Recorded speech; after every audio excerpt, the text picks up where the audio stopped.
Karim. Acuérdense que para la siguiente semana son las exposiciones. De quê? A gente tem uma exposição para fazer um grupo aí, velho. Vamos a continuar. Nos había faltado este tema en lo que es prematura sin postérmino. Porque bajo peso al nacer se refiere a entre 2 a 3 percentilos estándar por debajo de lo normal para la edad gestacional. Es un niño pequeño para la edad gestacional, debajo de -2 en los 10 estándar, o en los perímetros o en los percentilos anteriores por debajo de P3 para la edad gestacional. ¿Por qué se debe? Por lo general por la falta de nutrientes. Hay otras causas también, pero por lo general por la falta de nutrientes de la madre hacia el recién nacido. Recuérdense que el recién nacido para nutrirse necesita de la madre, necesita de una buena placenta y para poder crecer. Entonces, aparte de las causas maternas, tenemos otro tipo de causas, como las causas fetales,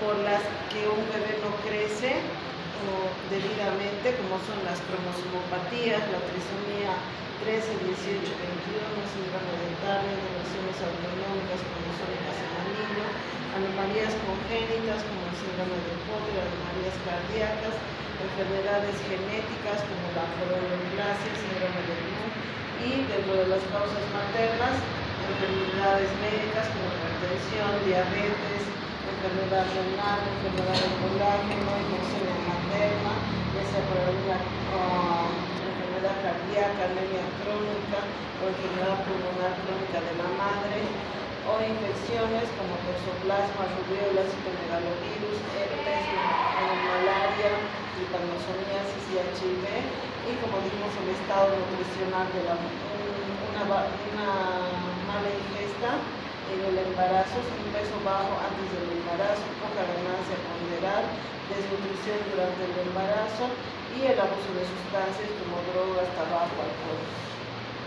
Otras causas uteroplacentarias es alteración en la implantación de la placenta, una placenta baja o placenta previa, alteraciones en la estructura de la placenta como inserción anómala del cordón, arteria umbilical única, inserción filamentosa umbilical, infartos o lesiones focales, hemangiomas, y dentro de otras causas se relaciona una talla baja familiar, edad materna extrema, ya sea menos de 16 o más de 35, la hernia, la paridad, multiparidad y un hijo previo con peso bajo para la edad gestacional. Independientemente de la causa, este bajo peso de los recién nacidos, ¿qué es lo que le va a ocasionar? Dentro de los efectos en el periodo neonatal, decimos que la mortalidad perinatal de estos recién nacidos es entre 10 y 20 veces mayores a la de un niño que nace con buen peso para su edad gestacional, ¿sí? Suelen presentar con mayor frecuencia polisitemias, hiperlipidemias, hipoglucemias, y cuando hacen alguna alteración, algún tipo de distrés respiratorio, hacen fácilmente hipoxemias. Dentro de los efectos sobre el crecimiento, nosotros vamos a ver de que estos niños con bajo peso para la edad gestacional hacen rápidamente su catch-up. Catch-up significa cuando un niño está creciendo en forma sostenida y de repente sube como 2 escalones más y continúa creciendo, ¿sí? O sea, no se quedan con ese bajo peso para la edad gestacional, porque si no, a medida que van creciendo, si no hacen ese catch-up, yo voy a ver a un niño desnutrido, ¿no? Entonces necesito ver esa ganancia de peso de golpe, ¿sí? En estos niños.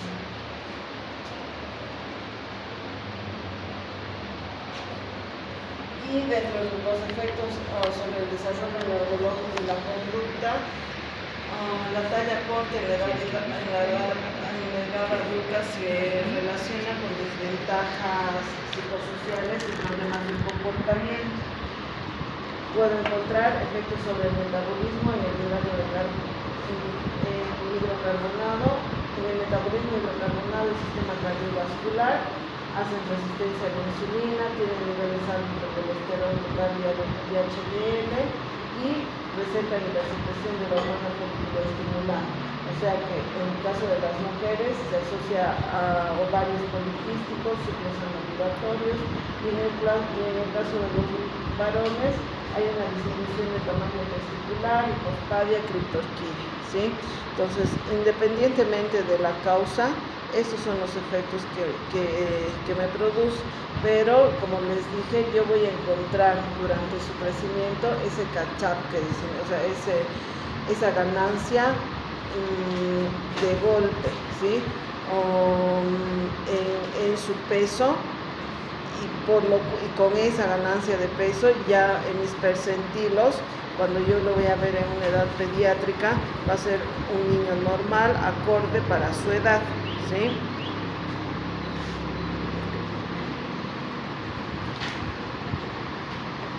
Ahorita me dijo que en la primera semana de peso 10%. Sí, todos los bebés pierden 10% de peso, incluidos los prematuros, postérminos, todos. Ellos también. Pero después de eso tienen una ganancia, o sea, tienen que ganar de peso, tienen que recuperar el peso de nacimiento y luego continuar creciendo.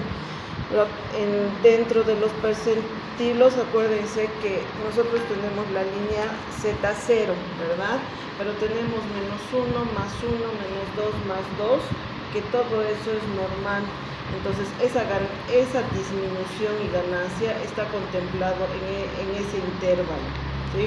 Por eso, por más que hagan ese descenso de peso y luego paulatinamente vayan creciendo, siempre mis niños si tienen buen peso, van a estar acordes para la edad gestacional, ¿sí?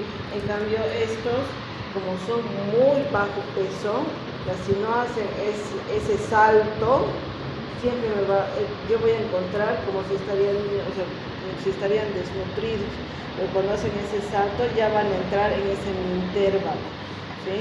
Si bien tal vez no voy a encontrar en una línea Z0, sí va a estar en -1 o en -1,5, ¿sí? O entre 0 y -1.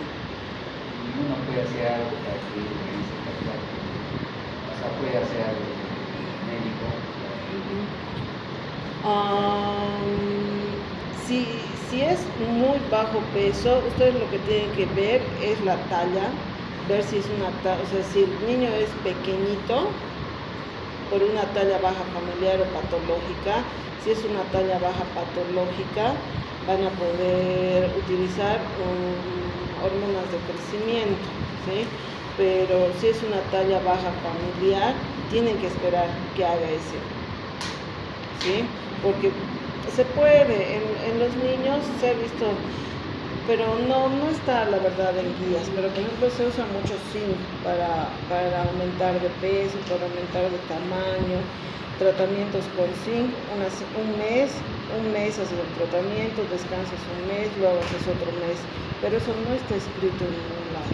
Son experiencias que cada pediatra o cada médico puede tener, o puedes también con vitaminas, pero eso no está en literatura para que aumenten su peso, para hacer ganancia de peso. Ahora vamos a hablar sobre el distrés respiratorio, ¿sí? ¿A qué se llama distrés respiratorio? A la función respiratoria anormal que se produce tras el nacimiento, ¿sí? Frecuentemente es inmediatamente después del nacimiento. ¿Y cuál es la clínica del distrés respiratorio? La taquipnea y la dificultad respiratoria, los signos de dificultad respiratoria. Taquipnea, frecuencia mayor a 60 respiraciones por minuto, y los signos de dificultad respiratoria: aleteo nasal, quejido, tiraje o retracciones subintercostales y cianosis. Acuérdense que en la evaluación, cuando un niño nacía, tenía tos, dos formas de poder evaluar al recién nacido. Uno era el score mental, que evaluaba la vitalidad del niño, y en la atención inmediata, ya habíamos hablado del score de Silver, o escala de Silver. ¿Recuerdan? Que esta escala me servía para ver el grado de dificultad respiratoria que tiene el niño. Entonces, se basa en 5 criterios: movimientos toracoabdominales, tiraje intercostal, vibración sinusoidea, aleteo nasal, líquido respiratorio. Y yo pongo la puntuación. Si tiene 0 puntos, quiere decir que no tiene dificultad respiratoria en el niño. De 1 a 3, que tiene una dificultad respiratoria leve. De 4 a 6, moderada. Y de 7 a 10, una dificultad respiratoria severa. Yo en base a eso voy a poder ver cuál va a ser mi conducta posterior, ¿sí? Entonces, cuando hay en la transición neonatal, acuérdense, el niño inútero está lleno de líquido, ¿no es cierto? Y cuando sale al exterior hay un intercambio del líquido a oxígeno, a aire. Entonces puede existir alguna alteración en esa adaptación, en esa transición neonatal, por lo cual el niño va a nacer con alguna dificultad respiratoria, ¿sí? O puede haber alguna patología pulmonar aguda, ya propiamente del pulmón, ¿sí? Independientemente de la causa que me va a producir mi síndrome de dificultad respiratoria, por lo general se ha visto que el 10% de los recién nacidos que nacen con dificultad requieren de alguna maniobra de reanimación cardiopulmonar avanzada, que es el RCP neonatal. De etiología del síndrome de dificultad respiratoria puede ser cuadros pulmonares propiamente, como la enfermedad de membrana hialina, la taquimia transitoria del recién nacido, síndrome de aspiración nuclear. Puede ser debida a una infección pulmonar, reposo tardía, o sea, puede ser a una neumonía neonatal, ¿sí? Alteraciones secundarias a otros procesos pulmonares, como una hipertensión pulmonar persistente, aire extraalveolar, enfermedad pulmonar crónica, algunas alteraciones anatómicas como una hipoplasia pulmonar, por ejemplo, obstrucciones como una atresia lecuanas, o malformaciones propias del pulmón, malformación adenomatoidea quística, o puede ser debido a alteraciones secundarias a procesos extrapulmonares, cardiopatías congénitas, patologías neurológicas, hematológicas, metabólicas, ¿sí?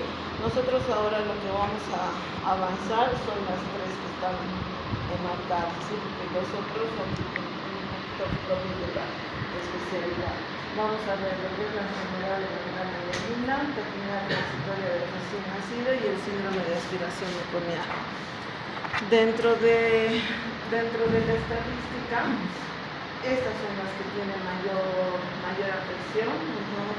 Dentro de las patologías con mayor incidencia en los recién nacidos, por ejemplo, si vemos la enfermedad de membrana hialina, es un porcentaje alto, seguido de la taquimia transitoria y aspiración de meconiana. Neumonías conatales, riesgo de sepsis, pacientes infectados u otras patologías son en menor porcentaje. Entonces, el síndrome del estrés respiratorio o enfermedad de membrana hialina, que es un cuadro respiratorio agudo que afecta casi exclusivamente a los recién nacidos prematuros. ¿Se acuerdan en la anterior clase? Prematuro, ¿con qué patología se asociaba? Con enfermedad de membrana hialina. Y el postérmino, ¿con qué? El postérmino, ¿con qué se asociaba? ¿Con qué enfermedad respiratoria? Hola.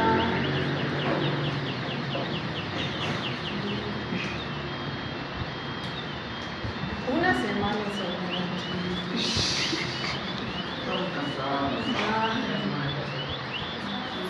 Qué largo. ya. Patología de la prematurez es la enfermedad de membrana hialina. La patología del posttérmino es el síndrome de aspiración meconiana. Entonces, en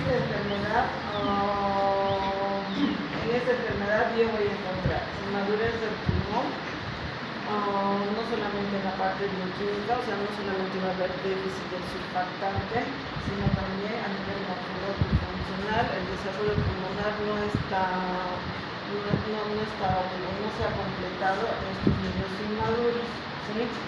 Y ese déficit de surfactante es por lo cual el pulmón es incapaz de mantener una aireación y un intercambio gaseoso adecuado.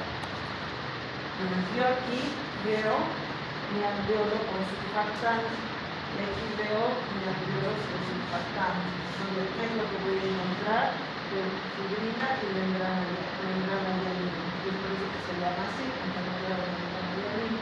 Cuando hay esa primera respiración que dijimos que sale el agua y entra el aire, al no haber surfactante, que lo que hace es impedir que se colapse, al no haber se va a colapsar el alveolo y el niño va a comenzar con dificultad respiratoria.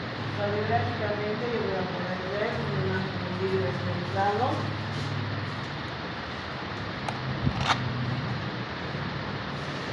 Esta enfermedad, la incidencia y la gravedad aumentan al disminuir la edad gestacional. O sea, mientras más prematuros sean, es más grave la enfermedad, ¿sí? Se presenta sobre todo en los niños menores de las 32 semanas, siendo del 50% entre las 26 y 28 semanas, ¿sí? Afecta más en varones, a los nacidos por cesárea, y cuando yo tengo mi embarazo gemelar, al segundo gemelo, independientemente de la edad gestacional, ese segundo gemelo suele ser más afectado con esta patología. También pueden presentarse en los niños de término, ¿sí? No solamente en los prematuros, también pueden presentarse en los niños de término cuando la madre es diabética y ha tenido un mal control metabólico, o cuando en el momento del parto se ha producido una asfixia perinatal, o ha habido algún otro problema intra o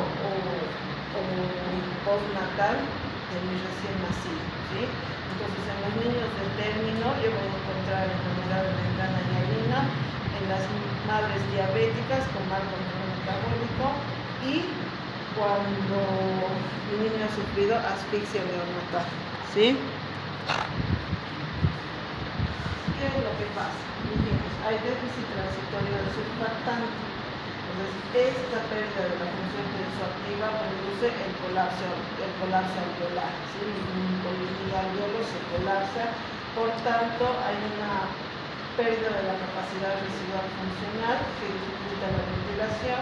El pulmón se hace más rígido, no va a expandir, ¿sí? El pulmón va a estar más rígido y tiende a colapsarse, por lo que aumenta el trabajo y el esfuerzo respiratorio, ¿sí? Entonces yo voy a ver clínicamente a estos niños, aparte de estar taquimicos, con bastante esfuerzo respiratorio, porque ese pulmón va a estar, como mucho, está rígido. Entonces mi bebé va a tratar de introducir aire para poder tratar de mantener su ventilación, pero al no poder voy a encontrar bastante retracción, ¿sí? Mucho tiraje subcostal y intercostal, una mala mecánica ventilatoria. Se produce cianosis por hipoxemia secundaria a las alteraciones de la ventilación-perfusión, y todo eso se complica en una acidosis mixta, aumentando la hipoxemia.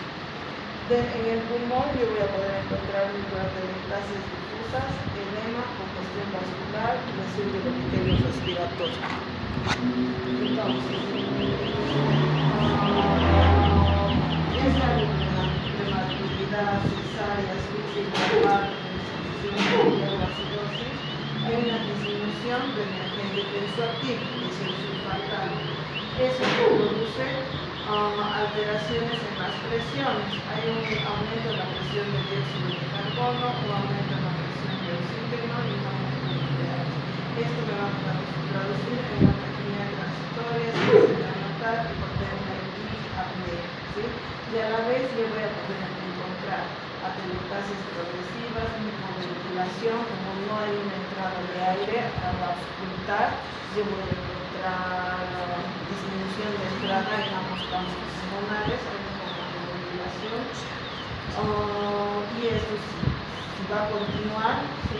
Vean, el paciente se le puede choquear, se puede encontrar un shock hipotensivo, una vasoconstricción pulmonar, hipoperfusión, alteración del metabolismo pulmonar, y si esto sigue progresando, es como una cadena, ¿sí? Se va a ir en un cuadro. ¿Qué es lo que yo tengo que hacer? Tengo que administrar el oxígeno y administrar el surfactante. En cuanto a la clínica, puede iniciarse tras el nacimiento o a las pocas horas. ¿Sí? Acuérdense, cuando nosotros atendíamos al recién nacido, pueden nacer con un buen habla, ¿sí?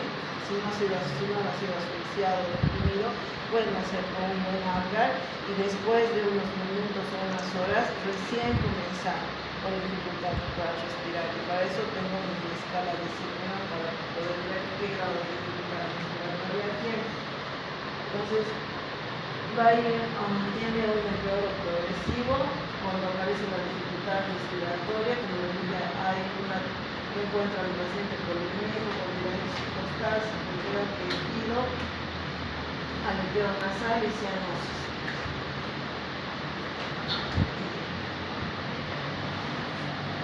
Dijimos que mientras más prematuros son, es peor la enfermedad. Los niños más inmaduros presentan mayor riesgo de desarrollar una enfermedad pulmonar grave y tienen un mayor grado de complicación y de hacer displasias bronquiopulmonares. ¿Sí? Y el tratamiento es el oxígeno surfactante y oxígeno.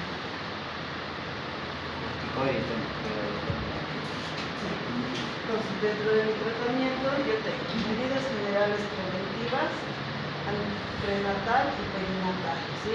Dentro de mi prenatal va a ser obviamente prevención y manejo del trabajo de parto prematuro. Se voy a prevenir de que mi niño nazca prematuramente.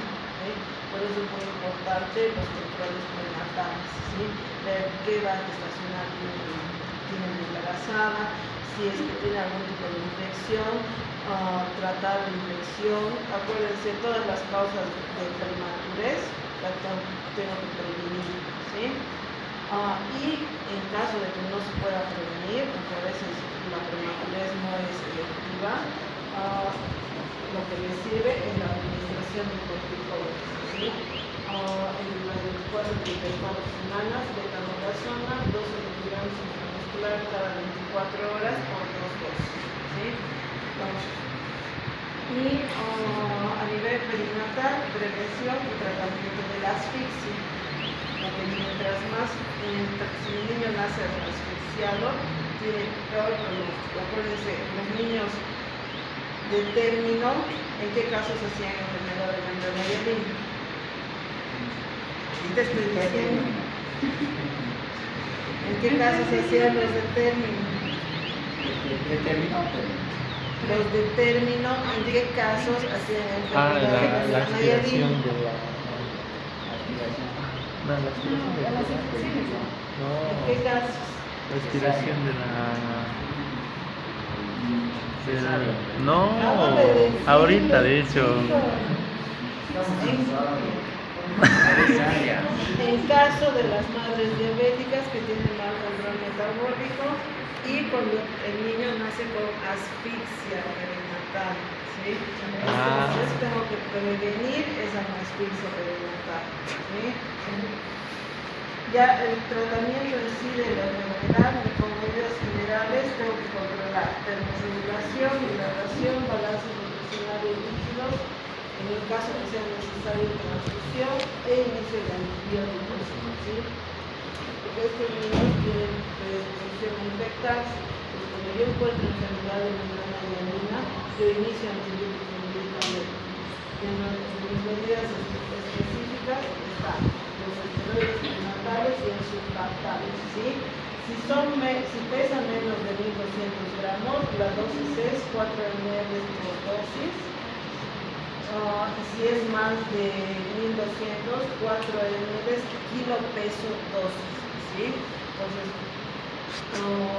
todos aquellos niños prematuros que cuando nacen que tienen riesgo de desarrollar enfermedad de membrana hialina, como en el caso de los prematuros, aunque no tengan una dificultad respiratoria severa, o sea, yo puedo iniciar el tratamiento con surfactante, porque yo sé que todo prematuro tiene déficit de surfactante. Entonces, ¿qué se hace?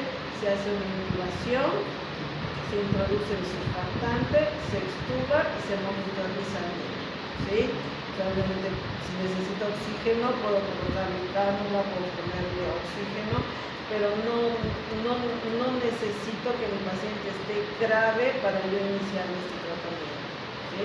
Obviamente, si no he pensado en una enfermedad de membrana hialina y mi paciente ya está en estado crítico, ya está intubado y el tratamiento que le voy a dar es el surfactante, ¿sí? Entonces, resumiendo, esta enfermedad, la etiología, ¿cuál es?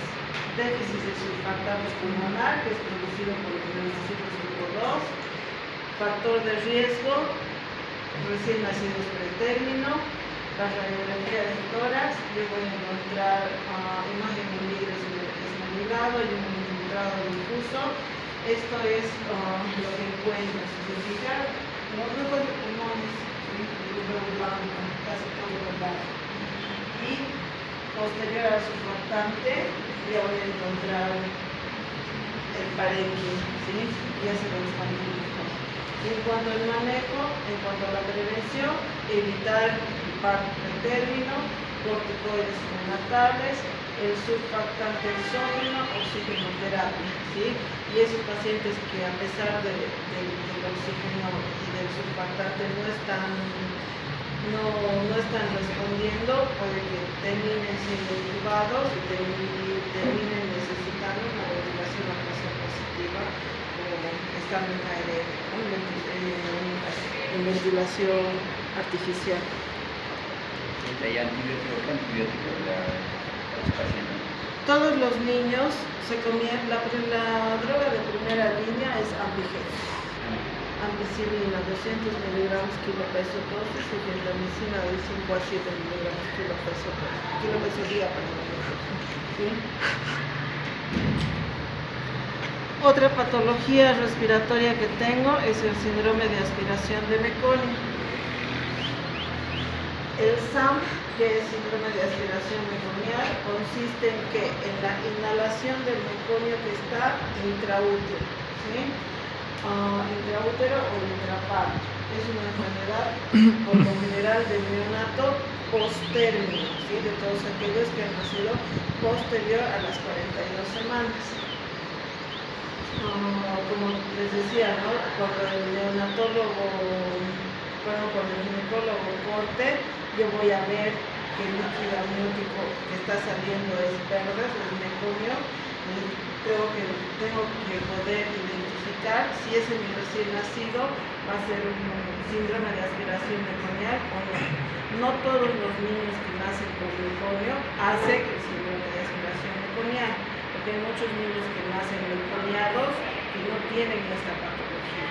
Acuérdense, cuando yo encontraba en mi atención de recién nacido, cuando yo tenía mi recién nacido con meconio, yo veía si mi recién nacido era vigoroso o deprimido, ¿verdad? Si era vigoroso, lo continuaba secando y hacía los pasos positivos. Y si era deprimido, tenía que estimularlo más, aspirar las secreciones, ver si necesitaba oxígeno y si no respondía, recién hacer las maniobras de neonatal, que es lo que tenemos en la siguiente clase.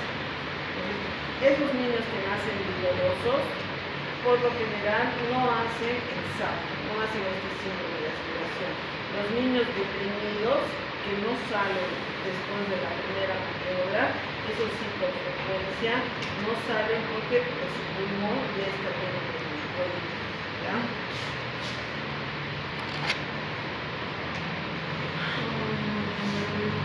El síndrome de aspiración meconial es responsable del 10% de las fallas respiratorias neonatales. Y este porcentaje va disminuyendo debido a la buena práctica de los obstetras y a los cuidados perinatales, ¿sí? Como está relacionado más con el post-término, entonces si yo evito mi post-término voy a evitar que el bebé nazca meconiado y haga este síndrome de aspiración meconial, ¿sí? Pero también puedo encontrar este síndrome en los niños de término, ¿sí? El líquido amniótico se encuentra tendido del meconio, por lo general en un 8 a 20% de todos los embarazos, ¿sí? Y no todos esos hacen el SAM, solamente algunos. Dentro de los grupos de neonatos que nacen con líquido amniótico meconial, solo un 5% desarrolla el SAM, y de los que se presenta en el síndrome, solo un 30% requiere ventilación mecánica. Y de estos, solo un 15-20% desarrolla hipertensión pulmonar persistente, que esa es la complicación que hace este síndrome, y de estos un 5 a 10% fallece, ¿sí? Los niños prematuros con menos de 37 semanas, la incidencia de meconio de la vía aérea es inferior al 2%, en cambio los nacidos mayores a las 42 semanas es más del 40%.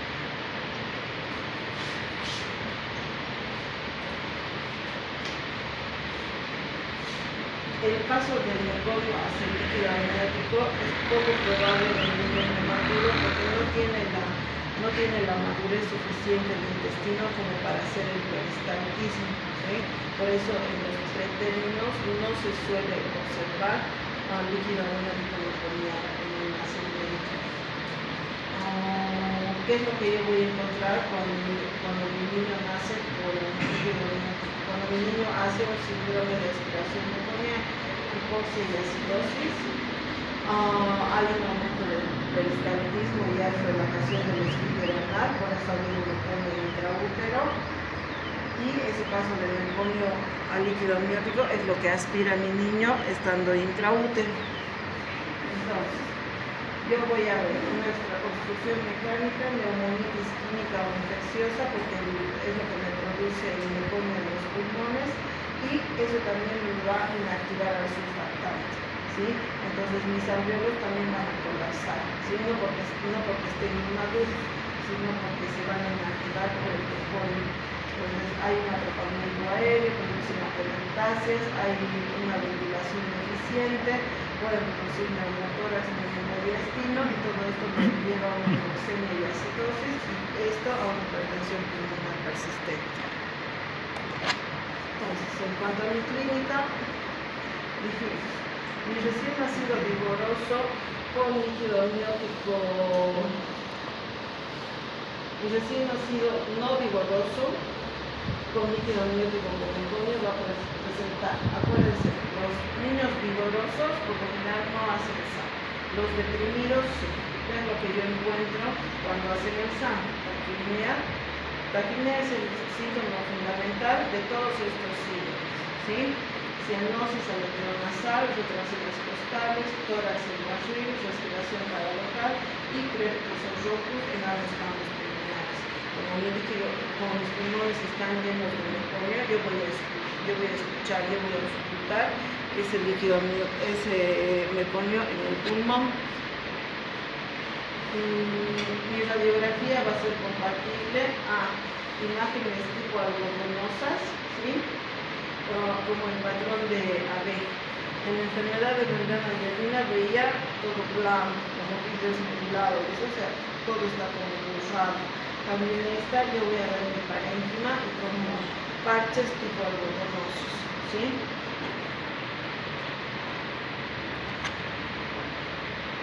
¿Cuáles son las consecuencias sistémicas del líquido amniótico meconial?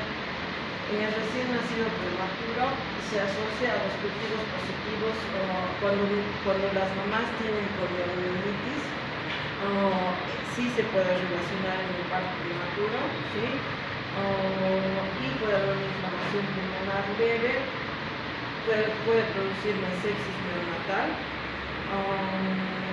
puede producirme meconio, conjuntivitis, otitis media, efectos dermatológicos, van a ser tasas altas de metanol tóxico, inflamación fisiológica y asfixia neurológica, crisis convulsivas por encefalopatía. Entonces, estos niños, si me van a nacer asfixiados, acuérdense, si un niño nace asfixiado deprimido, es que nace sin oxígeno. Entonces, si mi cerebro no tiene oxígeno, mis neuronas mueren. Entonces, mi niño nace con encefalopatía, ¿sí?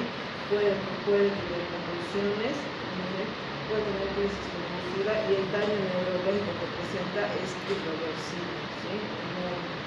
No mejora. ¿Cuál va a ser mi tratamiento? Prevenir antes de esto. Como igual esta patología se me complica con sepsis, cuando yo encuentro síndrome de aspiración meconial y eso también me produce neumonitis química, yo tengo que empezar tratamiento antibiótico empírico, ¿sí? Al igual que la enfermedad de membrana hialina, ampicilina por gentamicina, ¿sí? Mi tratamiento entonces va a ser prevención de los embarazos post-término y la vigilancia estrecha durante el parto, ¿sí? Este es el mismo ritmo que teníamos al principio en la atención. Si mi parto es continuamente meconial, yo tengo que valorar el estado de mi niño. Si es vigoroso, actitud expectante, pero si es deprimido, tengo que hacerle las maniobras de secado, aspirado, y si no mejora, aspiración, y si no mejora, inclusive llevo a la intubación endotraqueal y continúo aspirando y ARN, ventilación artificial asistida.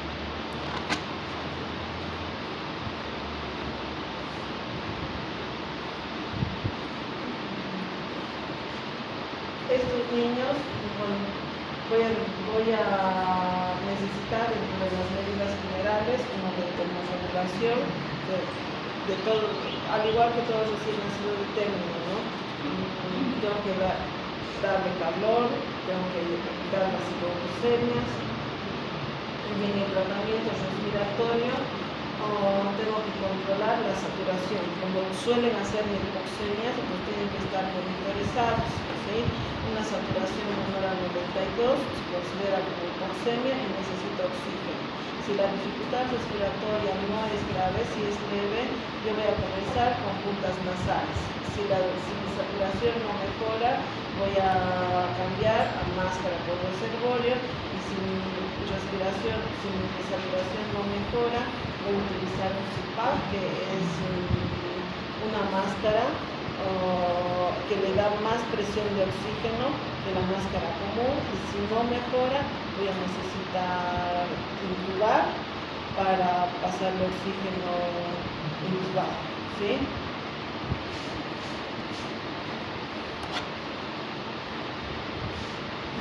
Como hay inactivación del surfactante con el meconio, entonces se ha visto que también el uso del surfactante en esta patología puede ayudar a la ventilación, ¿sí? Entonces yo puedo introducir surfactante a los pulmones para que esto mejore la oxigenación y mejore la expansión de los pulmones.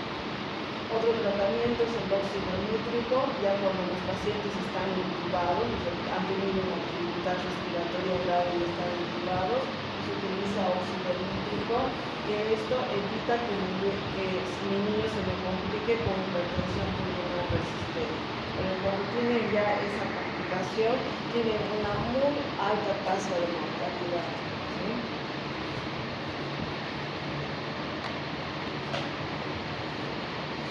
Puedo utilizar corticoides para que me disminuya el edema, ¿sí? Disminuyen el proceso inflamatorio, estabilizan las membranas vasculares. Puedo utilizar diuréticos. parte cardíaca. ¿Y cuál es el pronóstico de estos niños? La tasa de mortalidad antes era mayor que ahora, ¿sí? Antes era un 40%, pero a medida que va avanzando, vamos avanzando con la ciencia, va disminuyendo. Y lo que tenemos que ver es que mi paciente no quede con que no haga ninguna complicación, y de acuerdo a si presenta o no la complicación va a ser mi pronóstico. Porque si estos niños hacen neumonías con las neumonías o sepsis, van a tener peor pronóstico. Y estos niños cuando crecen ya en edad pediátrica se relacionan a procesos alérgicos, si pueden hacer asma, hiperreactividad bronquial, y tienen afección en la parte del neurodesarrollo si es que han nacido muy asfixiados. Entonces, resumiendo, el síndrome de aspiración meconial, la etiología es la aspiración del motor. ¿Cuáles son los factores de riesgo? Un recién nacido post-término, los pequeños para la gestacional también, y un estrés hipóxico, o sea, cuando tienen asfixia. Recién en la radiografía de tórax yo voy a ver los infiltrados igual voluminosos, y el manejo va a ser el soporte respiratorio, oxigenoterapia y la ventilación mecánica en caso que lo necesite. Mi tercera patología es la taquimia transitoria del recién nacido. Esta patología se lo conocía también antes como el tumor húmedo, ¿sí? O síndrome de dificultad respiratoria tipo 2. Es una enfermedad que trata desde el momento del nacimiento, ¿sí? Y es secundaria a la inadecuada movilización del líquido que hay en el alveolo cuando el bebé nace, ¿sí? En la transición. Yo voy a encontrar en los alveolos tras el nacimiento el líquido amniótico, ¿sí? Por lo general se presenta en los recién nacidos de término, en 37 y 38 semanas, o también puede encontrar en el prematuro tardío. Su incidencia es más o menos de un 11%, y se supone que un 32% de los cuadros de dificultad respiratoria son debido a esta causa. Lo que tienen que tener en cuenta que es una alteración leve autolimitada, ¿sí? O sea, yo voy a encontrar la taquimia transitoria del recién nacido, yo voy a auscultar, y en la auscultar voy a encontrar los instructores, pero se autolimitan, ¿sí? Puedo colocarle oxígeno un par de horas, pero luego va a desaparecer, pero no va a ir empeorando el paciente. Más bien al contrario, con lo que yo voy a ofrecerle en cuanto al oxígeno suplementario, mi paciente va a ir mejorando, ¿sí? Es una patología autolimitada. En cuanto a la fisiopatología, entonces el líquido pulmonar que tengo, en lugar de haber aire, o sea, hay una alteración en esa transición, ¿no? El líquido pulmonar se queda en el alveolo, por tanto hay un descenso de la sensibilidad pulmonar, y esto me conlleva a una taquimia y a síntomas de dificultad respiratoria, ¿sí?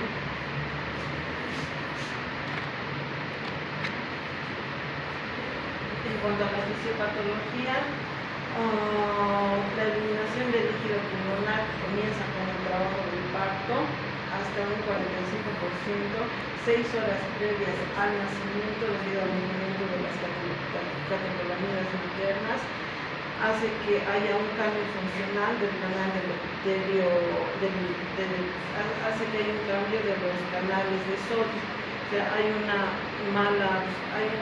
absorción de sodio del líquido pulmonar al intersticio, y esto posteriormente hace que el líquido se vaya a la circulación venosa pulmonar. Lo que aquí falla son los canales de sodio que hay en las membranas de las células pulmonares, ¿sí?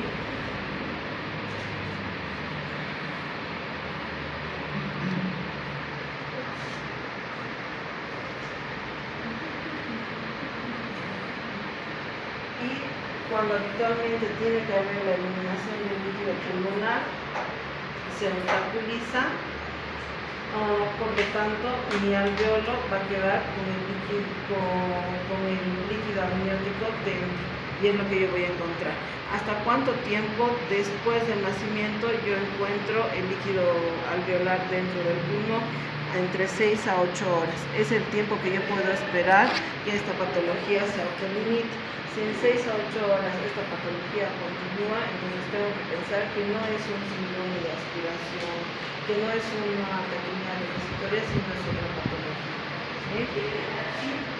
¿Qué es lo que yo voy a ver? Una alteración en el enfriamiento pulmonar, va a haber un exceso de líquido pulmonar, el líquido linfáticos peribronquiales y intersticio también van a estar alterados, va a haber una alteración en la ventilación y perfusión, hay un edema alveolar, por tanto hay una disminución en la ventilación, por tanto yo voy a encontrar una taquimia transitoria compensatoria, signos de atrapamiento aéreo, puedo encontrar hipoxemia, hipercapnia, puedo llegar, como les dije, a necesitar oxígeno suplementario, pero esto se autolimita y es algo leve, ¿sí? La dificultad, en la escala de Silverman, yo voy a tener una dificultad respiratoria leve, máximo, moderada, no severa. ¿Cuáles son los factores obstétricos predisponentes? Un nacimiento producido por cesárea, partos prolongados. Cuando comienza el trabajo de parto, se supone que el ginecólogo tiene un cierto tiempo, ¿verdad?, para que nazca el producto, porque si no puede inclusive tener un sufrimiento fetal. Pues cuando tienen partos muy prolongados, que ha sido difícil el nacimiento, eso también se relaciona con el taquimia transitoria. Y cuando hay pisamiento tardío del cordón umbilical, también es un factor de riesgo. Acuérdense que el pisamiento tardío a mí me ayuda ¿para qué? ¿Para qué me ayuda el pisamiento tardío? ¿Qué? Para evitar anemias. Si bien me ayuda a evitar anemias, es un factor de riesgo para producir una taquimia transitoria del recién nacido, sobre todo en pacientes con cesárea o con partos prolongados, ¿sí? Entonces yo en ese caso tengo que tener mucho ojo clínico. Y dentro de los factores de riesgo maternos, las madres asmáticas o con diabetes mellitus o con tabaquismo o la ruptura prematura de membrana, también son factores de riesgo para tener esta patología. ¿Cuáles son los factores de riesgo del recién nacido? Parto cesárea, género masculino, embarazo puberal, una palmera 7, nacimiento de término y los pretérminos tardíos,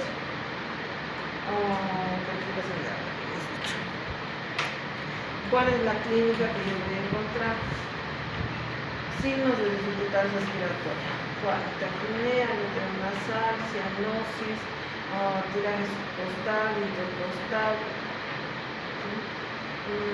Y esta clínica yo puedo esperar, dijimos, hasta las 6 a 8 horas. Si persiste más de ese tiempo, yo tengo que dudar que sea una taquipnea transitoria y tengo que buscar otra causa, ¿sí? Entonces, mi diagnóstico va a ser clínico, ¿sí?, netamente clínico, con los hallazgos característicos en la radiografía. Puedo encontrar una cardiomegalia, ¿sí?, y a la auscultación yo voy a escuchar los estertores, todavía tienen líquido amniótico los pulmones. Como dijimos, puede haber leve hipoxemia, hipercapnia. Puedo encontrar una cirrosis respiratoria leve, ¿sí? Y si yo le hago un laboratorio, voy a ver que mi checkpoint velocitario y diferencial son normales, y si están alterados se asocia a una patología concomitante infecciosa, ya sea una neumonía prenatal o sepsis.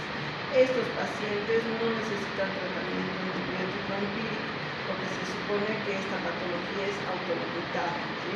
Como solamente por un tiempo yo voy a encontrar esta patología, entonces no necesito el tratamiento antibiótico químico a diferencia de las anteriores dos, ¿sí? Entonces, ¿qué es lo que yo dijimos? Que puedo encontrar una lagunar leve, endurecimiento de las fisuras, puedo encontrar una neural leve y signos de tapamiento aéreo. ¿Cuáles son mis signos de tapamiento aéreo?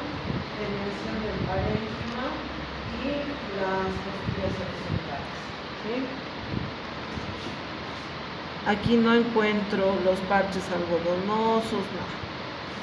Diagnóstico diferencial: neumonía, sepsis, hiperventilación central, enfermedad neuronal y cardiopatías congénitas. ¿Y cuál va a ser mi tratamiento? Como es una condición benigna, es autolimitado. Entonces, si yo encuentro que tiene una leve dificultad, como les dije, no, yo voy a comenzar con oxígeno por cánula nasal o por puntas nasales, y como puede llegar a una dificultad moderada, si no mejora con mis puntas nasales, voy a necesitar oxígeno por máscara por presión doble o oxígeno por máscara simple. Pero estos pacientes no hacen dificultad respiratoria severa, entonces por tanto no necesitan ser intubados. Si mi paciente empeora y yo voy a necesitar intubar, no es una taquipnea transitoria del recién nacido, yo tengo que pensar en otra causa. Si necesito oxígeno, lo voy a poner. Entonces, resumiendo, entre la taquipnea transitoria del recién nacido, la enfermedad de neumonía y aspiración meconial, las características en cuanto a la biología.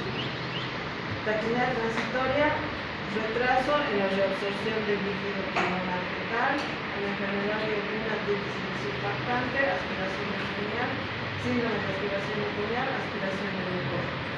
Factores de riesgo: cesárea sin pródromos, recién nacidos pretérmino o postérmino. Todos estos tienen taquipnea con signos de dificultad respiratoria, quejido nasal, retracciones costales. Decíamos, cada uno tiene su radiografía característica y todos necesitan oxígeno en cierto punto, pero que es la taquipnea transitoria, no llego a intubarlo, ¿sí? Porque no hace una dificultad respiratoria grave. Entonces, si es que hace, tengo que pensar en otra patología. Y en estas dos, aparte del oxígeno, voy a necesito iniciar tratamiento antibiótico empírico porque se pueden infectar.